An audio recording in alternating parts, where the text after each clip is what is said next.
Hello guys, আসসালামু আলাইকুম। প্রতিদিনের মতো আজকে আরো নতুন একটা ভিডিও নিয়ে চলে আসলাম আপনাদের মধ্যে। বাইং মাছ বোনা দেখে ফাইনালি কড়াই বসিয়ে দিলাম। বসিয়ে সরিষার তেল দিয়ে দিচ্ছি, দিয়ে পেঁয়াজ দিয়ে ভেজে নিচ্ছি। পেঁয়াজ ভাজা হয়ে এসেছে, এদিকে পেঁয়াজ রসুন আদা বাটা দিয়ে দিচ্ছি।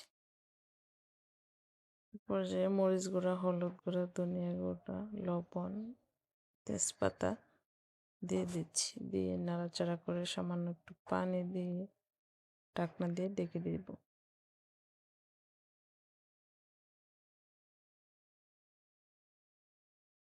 তার কিছুক্ষণ পর ঢাকনাটা উঠিয়ে নাড়াচাড়া করে কেটে ধুয়ে পরিষ্কার করে রাখা বাইন প্লাস গুতুম মাছ দিয়ে দিচ্ছি। দিয়ে নাড়াচাড়া করে দিচ্ছি। নাড়াচাড়া করে পরিমাণ মতো পানি দিয়ে দিচ্ছি। পানি দিয়ে ঢাকনা দিয়ে ডেকে দিচ্ছি।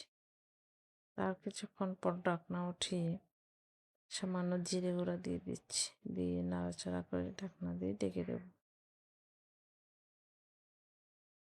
তার কিছুক্ষণ পর ঢাকনা উঠিয়ে আবারও নাড়াচাড়া করে নিচ্ছি।